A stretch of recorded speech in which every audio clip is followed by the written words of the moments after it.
আপনি কি জানেন মাদারীপুরে আড়িয়াল খাঁ নদীর কুমিরের দেখা মিলেছে?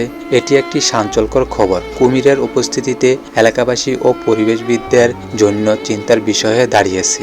এটি ঘটেছে ফেব্রুয়ারি 2025 মাসে, যখন স্থানীয়রা নদীতে কিছু অস্বাভাবিক গতি দেখতে পান। প্রথমে কিছু লোক ভাবেন যে এটি সাধারণত কোনো জলজ প্রাণী হতে পারে, তবে পরে স্থানীয়রা এবং কর্তৃপক্ষ নিশ্চিত হন যে এটি একটি কুমির। স্থানীয়রা জানিয়েছেন কুমিরটি আড়িয়াল খাঁ নদীর বিভিন্ন স্থানে অবস্থান করেছে।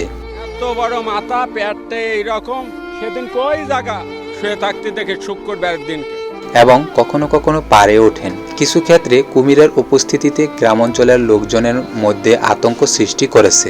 পরিবেশবিদরা বলেছেন নদীর এই এলাকাটি কুমিরের জন্য আদর্শ বাসস্থান হতে পারে।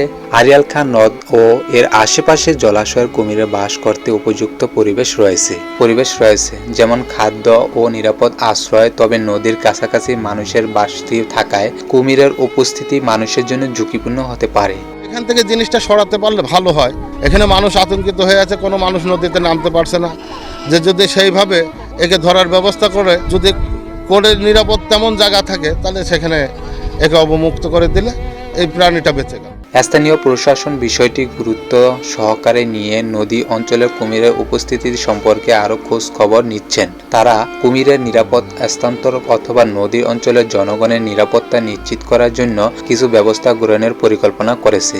স্থানীয় জনগণকে কুমির সম্পর্কে সচেতন করার জন্য, যাতে তারা নদী বা পাড়ে আসার সময় সতর্ক থাকে এবং কুমিরের আক্রমণ থেকে নিরাপদ নিজেকে রাখতে পারে। প্রশাসন ও পরিবেশবিদরা একসঙ্গে কাজ করে কুমিরের বাসস্থান ও মানব-প্রাণী সংঘর্ষ প্রতিরোধে পদক্ষেপ নেবেন।